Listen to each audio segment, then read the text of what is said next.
Estas sesiones que se han preparado con motivo de la contingencia sanitaria debido a la pandemia de COVID-19. Vamos a revisar en esta ocasión la práctica número 18, que es el coprocultivo, y tiene que ver con el diagnóstico de las enfermedades bacterianas del aparato gastrointestinal. Mi nombre es Alejandro Escamilla Gutiérrez y soy docente de la Escuela Nacional de Ciencias Biológicas del Instituto Politécnico Nacional. Bienvenidos. El objetivo de esta práctica es aislar e identificar a los principales géneros bacterianos que están relacionados con la producción de diarrea. Esto lo haremos a partir de materia fecal procedente de pacientes con este síndrome clínico. Entre las infecciones gastrointestinales, la diarrea de etiología infecciosa, que puede ser causada tanto por bacterias como virus, tiene una incidencia preponderante. En esta práctica vamos a abordar algunas de las infecciones gastrointestinales más comunes por bacterias para poder dar con especial atención al diagnóstico y tratamiento de la diarrea de etiología infecciosa. Pues bueno, como primera parte se denomina diarrea al aumento de la frecuencia en el volumen, la fluidez de las heces por causa infecciosa, anomalías congénitas como puede ser mala absorción, deficiencias enzimáticas, factores mecánicos. Y en ese sentido este síndrome se ve alterado con el número de evacuaciones, la consistencia de la materia fecal, el aumento en el contenido de agua, en el aumento de volumen y frecuencia con que se va al baño. La colonización por patógenos puede producir dos tipos de diarrea, una diarrea secretora y una diarrea invasiva. Cuando se trata de diarrea secretora, lo que se percibe es el aumento en la cantidad de líquidos y electrolitos. Y en la diarrea invasiva, al hacer un examen directo de las muestras, se puede observar la presencia de leucocitos, moco y sangre, lo que se ha denominado como disentería. La diarrea aguda se presenta como un fenómeno aislado, de naturaleza exógena y con una duración que puede ser un poco menos de 2 semanas, y la diarrea crónica suele durar un poco más de este periodo. En el caso de las diarreas infecciosas, que constituyen un grave problema de salud en los países subdesarrollados, en el cual se incluye a México, en la que se supone que una de las principales causas de enfermedad y muerte infantil se atribuye precisamente a este tipo de infecciones gastrointestinales. Este mecanismo infeccioso de la diarrea puede ser de tipo invasivo, ya sea por la colonización del tracto intestinal, y puede ser también toxigénico, las llamadas intoxicaciones o toxinfecciones alimentarias, que se originan por la secreción de exotoxinas en los alimentos previamente a su ingestión. En el caso de la infección invasiva, la disentería, esta se produce por un cuadro inflamatorio difuso que a veces va acompañado de necrosis del epitelio y ulceraciones de la mucosa, con pequeños abscesos que pueden dar lugar a la liberación de sangre con una gran cantidad de polimorfonucleares y de líquido. Y esto pues da la incapacidad de que sea absorbido por la misma causa de la destrucción celular, que es ocasionada por diversos microorganismos. En los procesos enterotoxigénicos, el microorganismo atraviesa la capa epitelial y se une a estas células. Y es aquí donde puede producir varias toxinas que van a desencadenar el proceso de diarrea secretora. En algunas ocasiones, este proceso de infección gastrointestinal o diarrea puede ser o puede tener un mecanismo de naturaleza mixta, es decir, puede ser invasiva y puede ser toxigénica.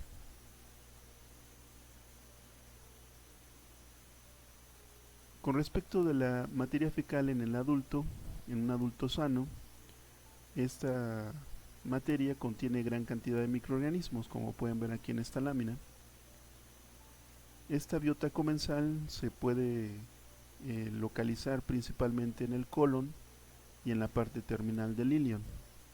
En la parte del duodeno y en el yeyuno, como pueden ver aquí, contiene muy escasa biota.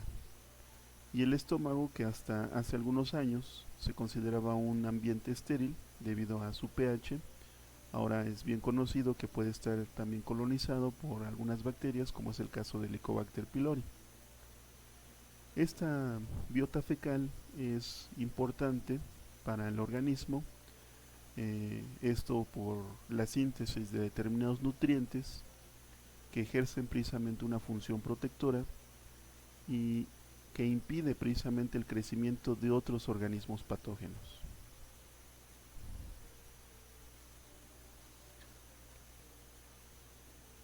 Cuando un recién nacido realiza su primera deposición, materia, esta materia fecal, es generalmente estéril, pero desde las primeras horas de vida el intestino se ve invadido por las bacterias, esto por una contaminación a través del canal de parto.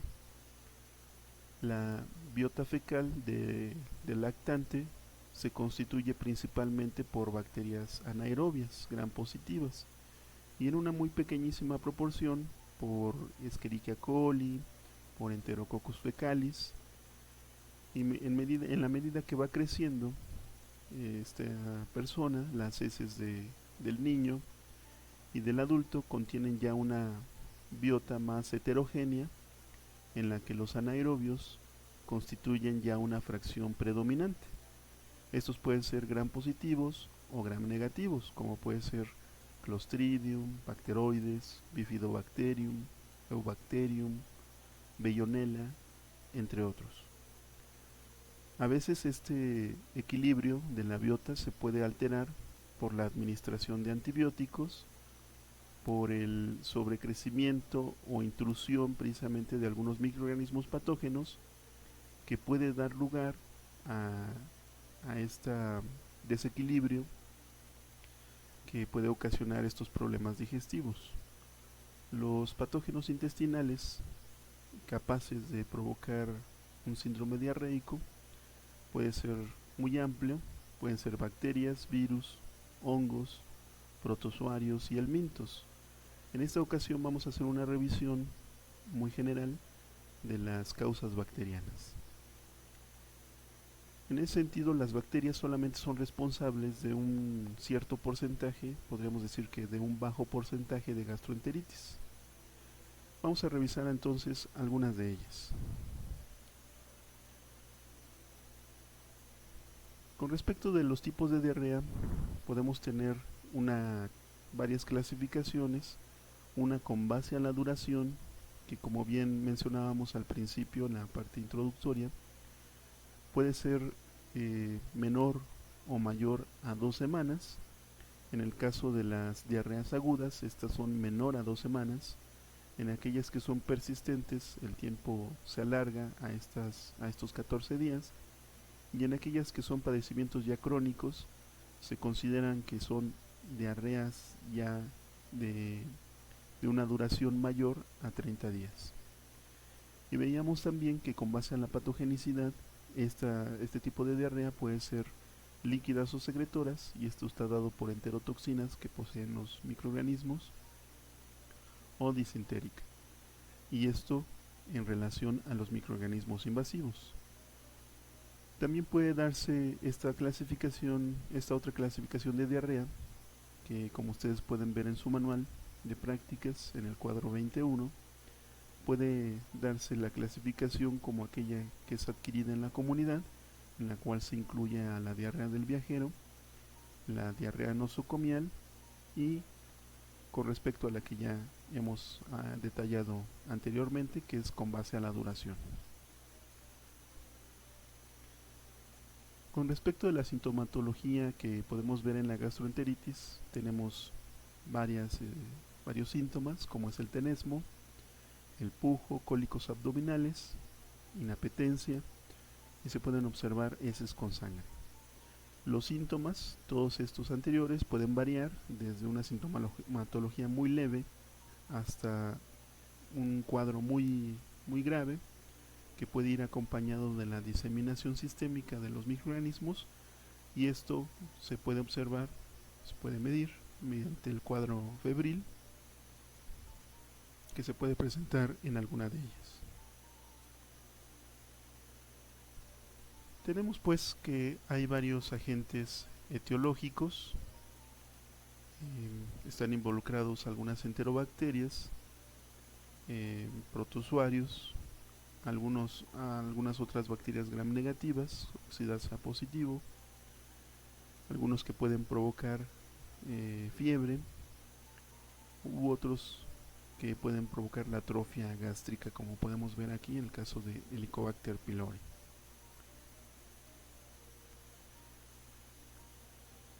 Los principales microorganismos causantes de diarrea, como les comentaba al inicio, pueden ser muy diversos, y según la bibliografía que ustedes pueden revisar, se habla de que en muchos países la incidencia mayoritaria cae en Campylobacter, en el género Campylobacter, y en Salmonella, siguiendo en menor medida con respecto a Shigella, a Vibrio, a algunas especies de aeromonas y otros microorganismos como puede ser virus o protozoarios.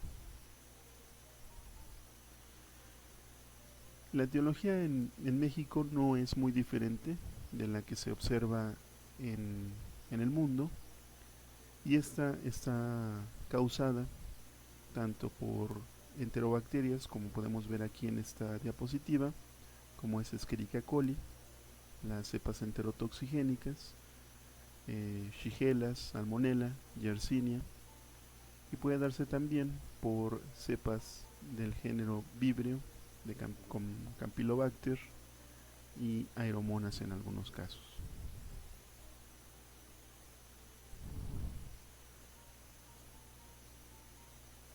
La diarrea causada por Escherichia coli, aquí podemos ver que algunas cepas de este género, denominadas enteropatogénicas, son capaces de producir cuadros diarreicos por colonización del intestino delgado, pero no poseen poder invasivo ni producen toxinas.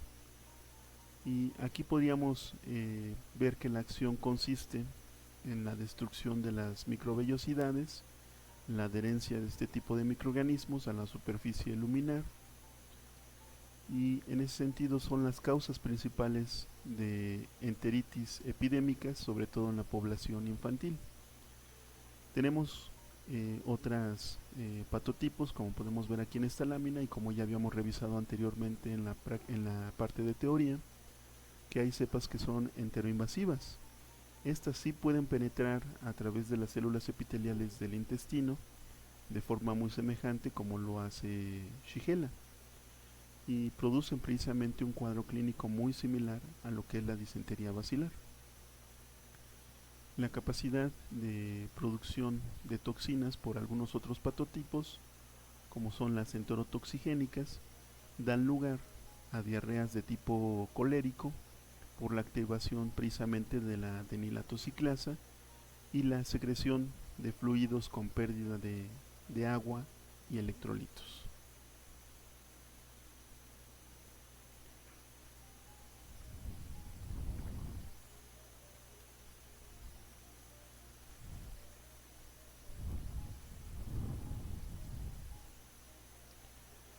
Otra de las bacterias importantes a mencionar en este sentido es Vibrio cholerae.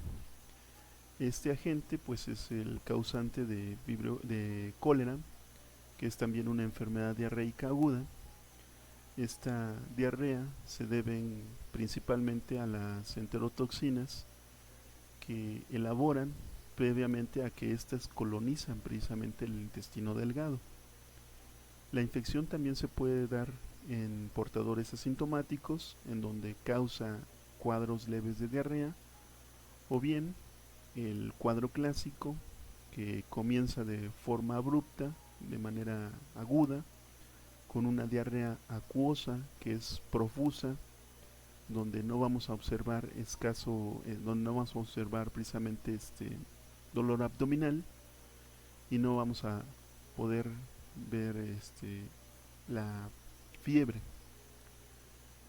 En estos casos, en los casos graves, puede provocar calambres musculares, shock hipovolémico por la pérdida precisamente de líquidos, puede haber acidosis metabólica y teniendo en consideración estos dos últimos, si no se trata adecuadamente, el paciente puede fallecer en pocas horas o desarrollar precisamente insuficiencia renal debido a la pérdida de líquidos por necrosis tubular aguda.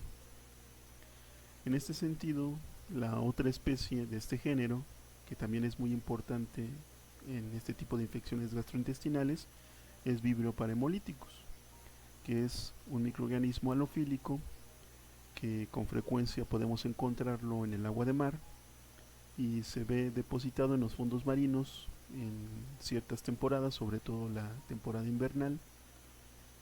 En, en, este, en este sentido, aquí en estos ambientes es ingerido esta bacteria por peces, por mariscos, y en el momento en que los seres humanos consumimos estos alimentos que están contaminados por, por estas bacterias, se produce estos cuadros de diarrea aguda debido precisamente a la ingestión de estos alimentos que pueden estar crudos o bien poco cocinados. Esta bacteria es propia de países, ¿no? Como lo comentábamos en las clases de, de teoría, donde se consume precisamente este tipo de alimentos crudos, como es el caso de Japón, los alimentos como puede ser el sushi. La sintomatología que produce esta bacteria pues son principalmente calambres abdominales, náusea, vómitos, cefaleas y fiebre, que pues bueno son en gran medida la sintomatología característica de este síndrome diarreico.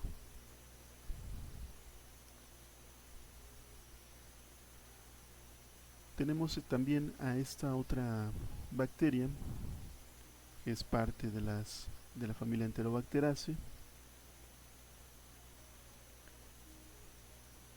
que de las 4 especies de Shigella, como son Dysenterie, Flexneri, Boydii y Soni, estas 4 están implicadas en la producción de diarrea, una diarrea de tipo invasivo que es llamada disentería basilar. Esta shigellosis, como también se le conoce, o disentería basilar, es la causa común que puede afectar a niños entre 6 y 10 años durante la temporada cálida y puede causar en cierto momento algunas epidemias en comunidades que son cerradas. La transmisión de esta bacteria, también como ya hemos revisado, es siempre de persona a persona a través del agua, de alimentos y algunos fomites. La cantidad de microorganismos que se deben ingerir en este caso es muy pequeña, pero el escaso número de bacterias se multiplica muy rápido en el intestino delgado y en unas cuantas horas, estamos hablando de menos de 12 horas, alcanza ya altas concentraciones.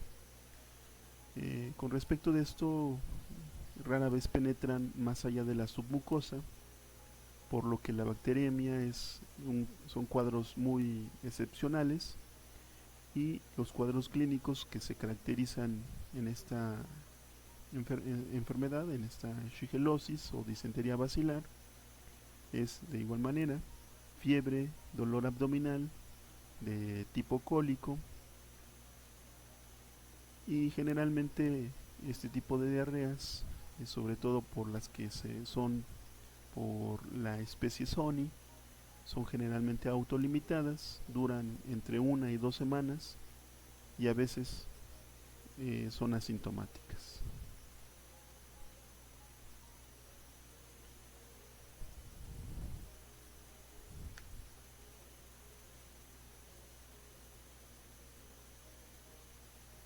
Con respecto de estas otras infecciones gastrointestinales, tenemos también los causados por salmonela. Desde el punto de vista clínico, se pueden distinguir dos grupos según la patología que ocasionan, que son las salmonelas entéricas, donde tenemos a las salmonelas entéricas del serotipo Enteritidis, Typhimurium y Cholera suis, que dan lugar precisamente a cuadros de gastroenteritis, y las otras son las salmonelas tíficas o tifosas. En este sentido tenemos a las salmonelas entéricas del serotipo Typhi y con menos frecuencia los serotipos paratífico A, paratífico B y paratífico C, que pueden ocasionar cuadros febriles sépticos o diseminados y en algunas ocasiones diarrea. Salmonella entérica es la causa más frecuente de diarrea infecciosa en todo el mundo, aunque como les digo, esto dependiendo de la referencia bibliográfica, a veces sitúan en primer lugar al género Campylobacter y enseguida está las causas más frecuentes, salmonelas. Pero les repito, esto dependerá mucho de la revisión que ustedes puedan hacer. Con respecto de salmonela, los animales y sobre todo las aves son las que constituyen principalmente el reservorio más importante de este microorganismo. En este sentido, salmonela se transmite al hombre a partir de lo que es el agua y múltiples alimentos, sobre todo huevo de aves contaminadas, la carne precisamente también de estos animales.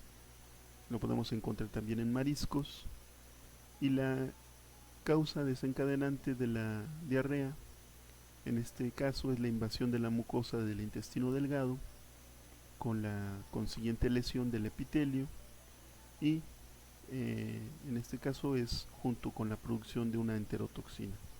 El periodo de incubación con este género va más o menos dentro de las 12 a 48 horas. Las diarreas que causa esta bacteria cursan con un periodo de tiempo de 2 a 6 días, con deposiciones abundantes de un olor muy fétido, más o menos acuosas. Hay náusea, hay vómito, fiebres con escalofríos, anorexia, cefaleas, dolores abdominales difusos y en muy raras ocasiones hay deshidratación con hipotensión y shock hipovolémico que puede desencadenar también una insuficiencia renal aguda.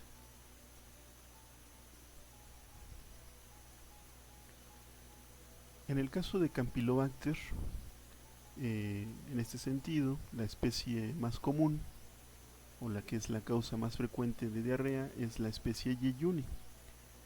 Estas bacterias generalmente se ocurren en climas cálidos, afectan principalmente a niños menores de 2 años y el mecanismo de acción también es invasivo.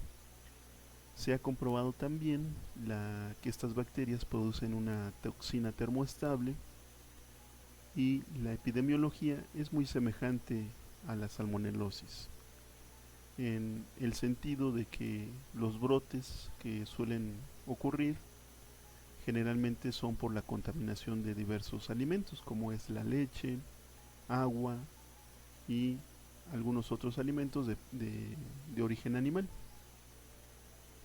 También se puede transmitir de persona a persona y la infección que cursa en este caso se puede producir en el intestino delgado, en ocasiones puede afectar el colon y en raras ocasiones se puede producir la bacteremia. Y en este caso habíamos revisado que puede desencadenarse lo que es el síndrome de Guillain-Barré.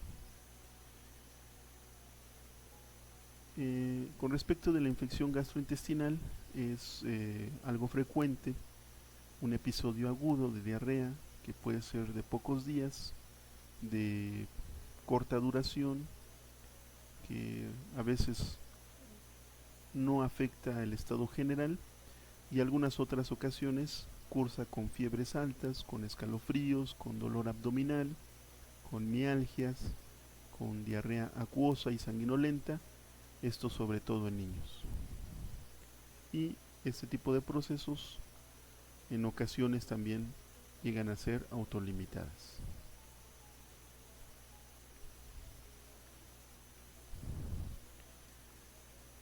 También tenemos a esta bacteria que es del género Aeromonas, y en este sentido Aeromonas, la principal especie que ha sido asociada con los cuadros diarreicos, es la especie hidrófila. Esta ha sido asociada tanto en niños como en adultos. El mecanismo de acción generalmente puede ser tóxico, también puede haber algunos casos donde sea invasivo, y de igual manera las manifestaciones clínicas incluyen fiebre, dolor abdominal, aunque la infección puede ser asintomática.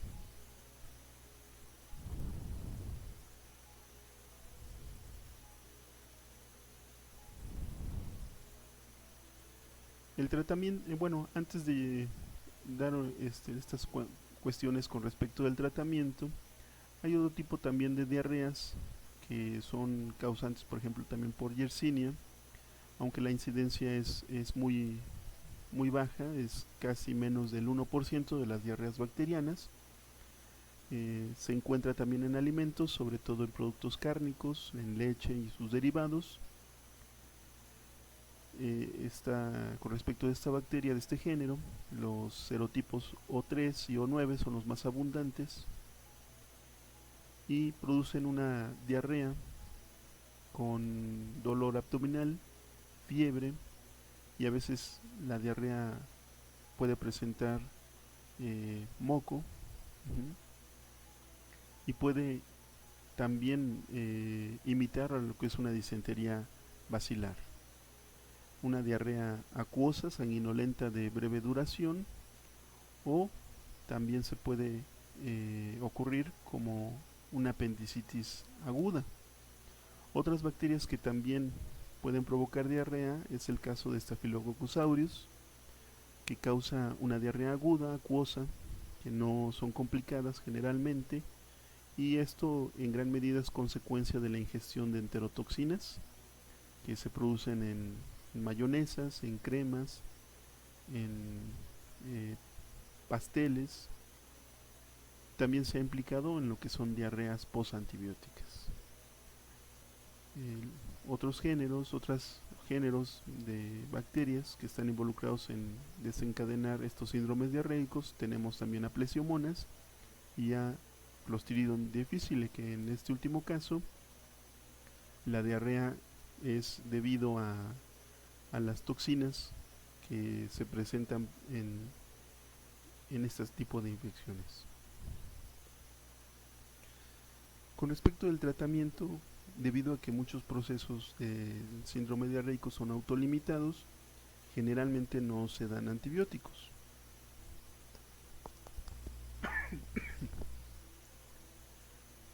Generalmente el tratamiento tiene que ver con formadores de volumen, en este caso se da plantago y algunos mucílagos. Estos compuestos lo que tienden a hacer es aumentar precisamente la consistencia de las heces por la absorción de agua. Se dan también algunos enlentecedores del tránsito gastrointestinal, y en este sentido se dan algunos opiáceos como la loperamina, la difenoxilato y la codeína. Estos receptores tienden a favorecer, más bien a enlentecer los movimientos peristálticos. También se pueden dar absorbentes intestinales, astringentes y protectores, como es el caso del carbón absorbente, la gelatina, el caolín y la pectina. Se pueden dar también algunos espasmolíticos para precisamente ver precisamente que se disminuya la actividad motora del tubo digestivo. Se pueden dar también algunos fermentos lácticos, estos probióticos que a veces vienen en algunos liofilizados y tienden a tener estas bacterias, como son Lactobacillus, Saccharomyces y Bifidobacterium. Como les comentaba también, los antibióticos generalmente no están prescritos para este tipo de infecciones. Sin embargo, se puede dar precisamente en los casos como son la shigelosis, el cólera y en la diarrea del viajero. Pues bien, con respecto de la práctica para el diagnóstico de este tipo de infecciones bacterianas, el estudio microbiológico que se considera aquí pues es estudiar precisamente la materia fecal para aislar e identificar las bacterias que producen diarrea, y a este estudio se le conoce como coporcultivo. Las indicaciones que se deben de dar a los pacientes para que tomen la muestra es que bueno, ellos van a hacer una recolección directamente en estos frascos limpios de boca ancha que generalmente se pueden encontrar en cualquier farmacia. Deben de ser precisamente de estos frascos de tapa hermética. Ellos deben de etiquetarlos en el laboratorio. Generalmente muchos poseemos ya sistemas de identificación automatizados que va de acuerdo a las citas médicas, y estas etiquetas pues bueno se deben de colocar inmediatamente en el vaso de estos frascos. Generalmente no se procesan heces formadas a menos de que se trate de estados portadores. En el caso de los niños, lo que se recomienda es colocar una pequeña bolsita plástica en el pañal para que de esa manera se pueda recolectar la muestra, o si los niños ya van al baño ellos solitos, se puede poner también una bolsita plástica en el inodoro y de esta manera poder recolectar la muestra. Es importante también que les comentemos a nuestros pacientes que la muestra sea representativa, de aproximadamente 2 gramos. Generalmente nosotros hacemos referencia a que sea del tamaño de una nuez. No es necesario que los frascos estén completamente llenos, sino se les indica precisamente y se les da como referencia esta homología con respecto del tamaño de una nuez. En algunos casos también, sobre todo en algunos niños, en pacientes que pueden estar hospitalizados, se puede hacer un hisopado rectal. Esto pues bueno se hace con un hisopo de algodón. Este hisopo se coloca en un medio de transporte que puede ser Caribler o Stuart, aunque generalmente es el medio de transporte de Caribler. Otra de las indicaciones importantes para la recolección de esta muestra es que sea sin tratamiento antidiarreico o antibióticos al menos 72 horas antes. Cuando es imposible recolectar la muestra diarreica o se pretende recuperar algunos microorganismos específicos, como pueden ser Shigella o Campylobacter, se puede hacer un hisopado rectal. Como les comentaba yo, se puede colocar este hisopo en medio de transporte de Caribler, de Stuart o de Amis, si se va a procesar después de 2 horas. Se hace un frotis directo para lo que es la búsqueda de moco, de leucocitos y de sangre.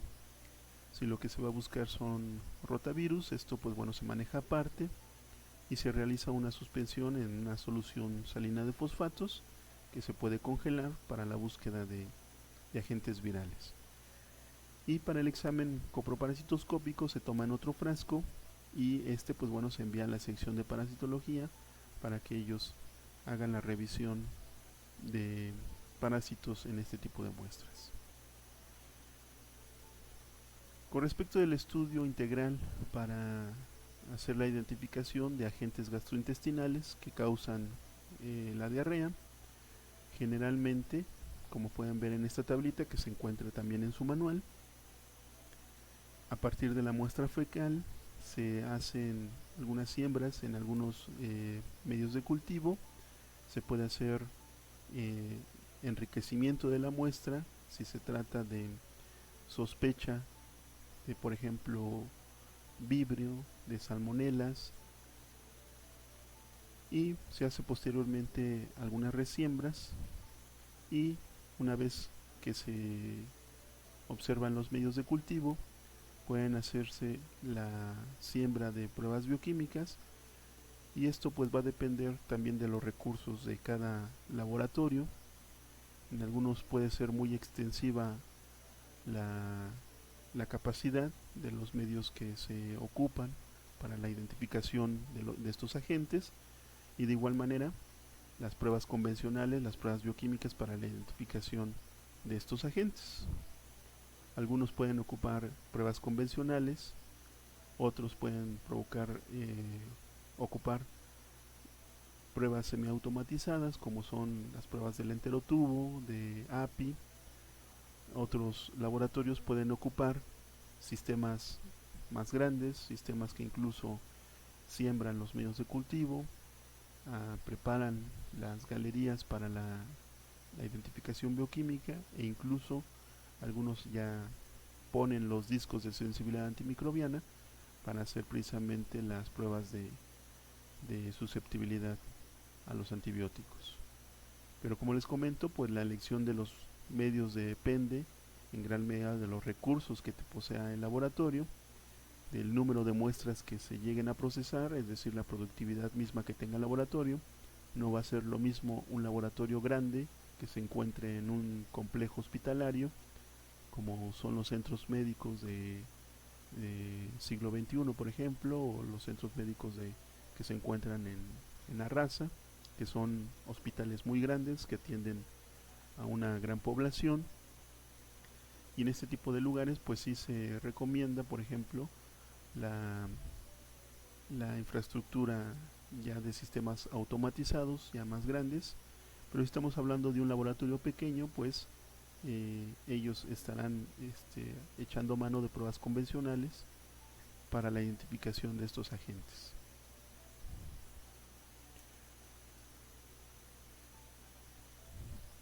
Pues bien, cuando se sospecha precisamente de bacterias enteropatógenas de la familia Enterobacteriaceae, lo que se recomienda es precisamente hacer la siembra, una siembra directa en medios como es McConkey, como verde brillante, como Salmonella shigella, como el medio de sulfito de bismuto, eh, para la búsqueda de estos agentes. Se hace un enriquecimiento, vamos a ver más adelante estos medios, y en el caso de Salmonella pueden ocuparse el caldo tetrationato o el caldo selenito. Una vez que se cumple el enriquecimiento, se hace una resiembra y se seleccionan las colonias que pueden ser presumibles para Salmonella, o se hace la búsqueda principalmente de bacterias que son lactosa negativas generalmente, para la búsqueda precisamente de estas bacterias enteropatógenas. En el caso de vibrio, de igual manera, se puede hacer una siembra directa en medio de TCBS, puede hacerse también en medio de McConkey, y se recomienda también hacer un enriquecimiento en medio agua peptonada, y posteriormente se hace una resiembra igual en McConkey, en TCBS, para seleccionar colonias amarillas que pueden ser sospechosas de Vibrio cholera, o colonias azules en el caso de la especie para hemolíticos. Como comentábamos también en nuestras clases de teoría, también se puede hacer la búsqueda para Campylobacter. Aquí en este sentido, pues bueno, muchos de los laboratorios generalmente no hacen la búsqueda intencionada de Campylobacter, puesto que, como podemos o habíamos revisado, las condiciones de Campylobacter son diferentes a la que ocurre como por ejemplo con las enterobacterias, con Vibrio, que son medios que se pueden conseguir en muchos lados. En el caso de Campylobacter se tiene que sembrar en medios especiales adicionados de antibióticos, y la temperatura de incubación también es diferente. En este caso Campylobacter crece muy bien a 42 grados centígrados, y en el caso de las enterobacterias o Vibrio, estas crecen a 37 grados centígrados.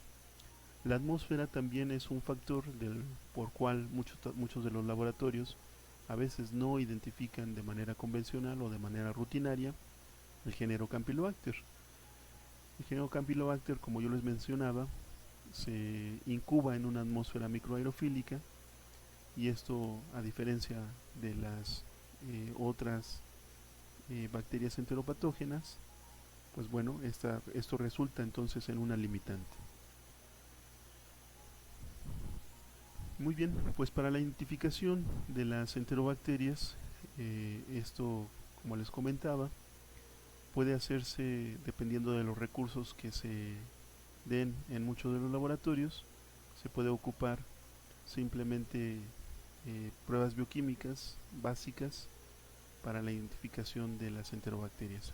En este sentido, las de gran importancia sería la prueba bioquímica de agar hierro triple azúcar, el TCI, el medio de agar hierro lisina, el medio de LIA, o también el medio de ornitina y movilidad, como es el medio de MIO, para poder identificar a la gran mayoría de las enterobacterias. Se puede completar esta identificación con el caldo rojo de metilo Voges-Proskauer, con citrato de Simmons. Algunos laboratorios introducen también urea y fenilalanina. Entonces, con estas 5 o 6 pruebas bioquímicas se puede llegar muy fácilmente a identificar a la mayoría de las enterobacterias, y sobre todo aquellas involucradas en estas infecciones gastrointestinales. Aquí podemos ver cómo son los algoritmos de identificación con respecto de las pruebas bioquímicas, en el caso de TCI, de LIA, y cómo esto nos conduce precisamente a la identificación de cada uno de los géneros de la familia Enterobacteraceae. Algo que no habíamos visto hasta este momento son los medios de enriquecimiento.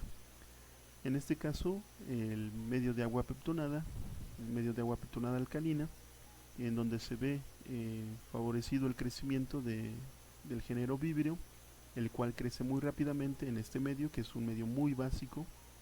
Esto en un tiempo, podríamos decir, relativamente corto, que es de 6 a 8 horas, en el cual podemos ver a este género ya en una mayor cantidad que los otros microorganismos que se ven en cierta manera inhibidos. Hay una modificación que se puede hacer a la fórmula original de este medio. La fórmula original contiene digerido pancreático de caseína, que es una fuente nutritiva tanto de nitrógeno como de carbohidratos para las bacterias. Tiene cloruro de sodio, aunque como ustedes pueden ver es una cantidad más alta a la convencional, y esto es un factor que permite que otros microorganismos se vean en cierta manera inhibidos. El pH se ajusta a 8.6, lo cual es otro factor por el cual Vibrio puede crecer muy bien en este tipo de medio, y las bacterias acompañantes se limita precisamente a su crecimiento. La modificación que se le hace al agua peptonada es que se le agregan algunas gotitas de telurito de potasio, y en este sentido este medio de enriquecimiento se incuba a 37 grados centígrados por un intervalo de tiempo de 6 a 8 horas.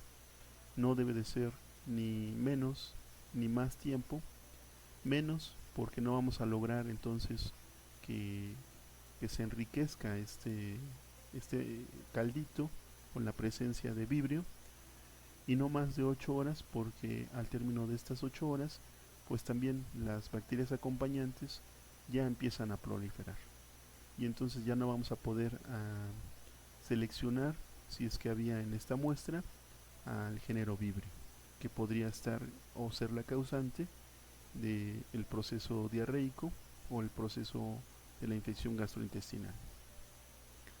La resiembra se puede hacer en medio de McConkey y TCBS para la búsqueda de las colonias características de Vibrio. El otro medio también que nos sirve para enriquecer la muestra y poder aislar a Vibrio es el medio de Montsur. Este medio tiene tripticasa, sí, que es la fuente de nitrógeno, de carbohidratos. Tiene también cloruro sódico a este porcentaje, que donde se ve favorecido precisamente el crecimiento de Vibrio. Tiene taurocolato sódico, que inhibe a las bacterias, lo mismo que el telurito de potasio. Generalmente estos dos componentes inhiben el crecimiento de gram positivos y de algunos gram negativos. El cloruro de sodio y el carbonato sódico mantienen el balance osmótico, ¿sí?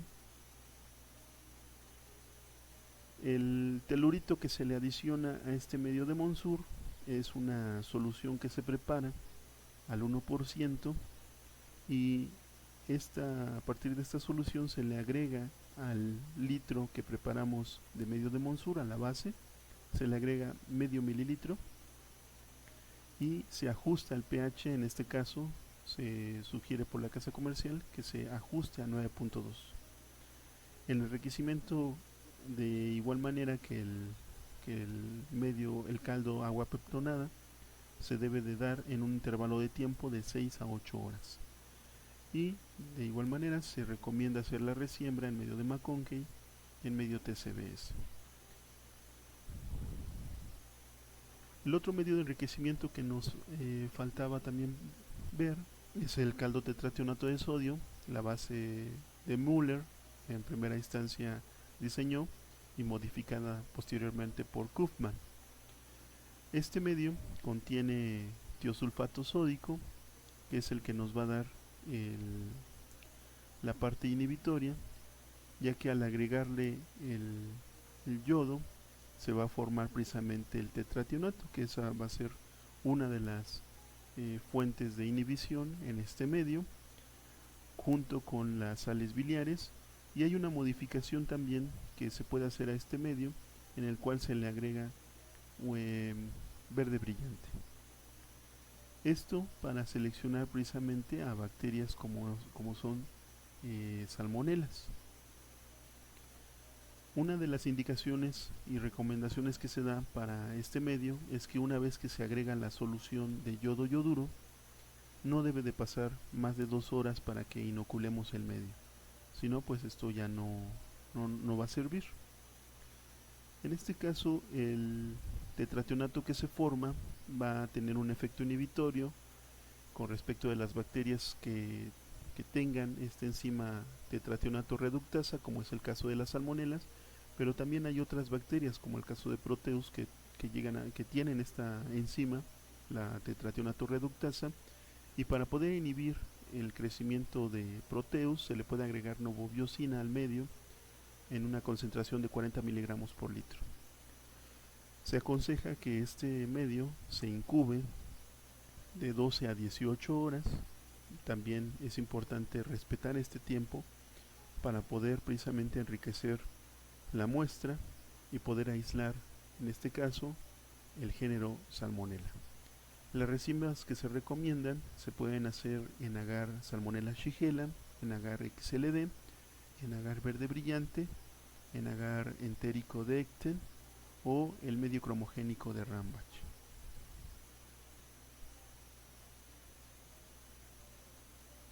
Aquí tienen esta tablita que está en su manual de prácticas, en donde con estas pruebas bioquímicas podemos diferenciar entre los géneros Salmonella y Shigella y entre las diferentes especies de importancia que producen los cuadros de infección gastrointestinal. En esta última tablita tenemos las pruebas fenotípicas para la identificación de las especies de Campylobacter. Aquí podemos ver que es necesario, por ejemplo, la reducción de nitritos, la producción de ácido sulfídrico en TCI. Aquí cabe resaltar que esta producción de ácido sulfídrico, lo aconsejable es hacerlo en tiras de papel con acetato de plomo. Esto dado a que las cepas de Campylobacter producen una cantidad limitada de ácido sulfídrico y un medio para poder detectar esta producción es las tiras de papel con acetato de plomo. Es una forma mucho más sensible que si lo colocáramos únicamente en medio TCI o medio SIM. Y la otra identificación que se puede dar para las especies de Campylobacter se da mediante la inhibición de estos antibióticos, que son el ácido nalidíxico y la cefalotina. Y un compuesto muy importante que nos va a identificar dos especies que se encuentran comúnmente asociadas a las infecciones gastrointestinales, como es la especie Yeyuni y coli, es la hidrólisis del lipurato. Pues bien, este es el resumen del procedimiento para la identificación de enteropatógenos a partir de lo que es una muestra fecal o un hisopado rectal, el cual va a estar contenido en un medio de transporte como puede ser Caribler. Se hace una siembra directa, puede hacerse un enriquecimiento que existe, por ejemplo, para el caso de Vibrio, para la búsqueda de enterobacterias, en específico de Salmonella. También existe el medio de enriquecimiento para Campylobacter, que es el Campitío. Se hace una siembra en medios para la búsqueda de gram negativos, como son medio McConkey, medio Salmonella shigella, verde brillante, sulfito de bismuto. En el caso de Vibrio se coloca el medio de TCBS, y para Campylobacter el medio de Campivap. Se hace posterior a esto una resiembra a partir del caldo de enriquecimiento del medio en estos medios. Se hace la identificación bioquímica con las pruebas bioquímicas básicas, como son TCI, LIA, MIO. Puede adicionarse la prueba de urea, la fenilalanina y el caldo rojo de metilo Voges-Proskauer. En el caso de Vibrio y Aeromonas también se recomiendan algunos aminoácidos, como es la arginina, la ornitina y la lisina.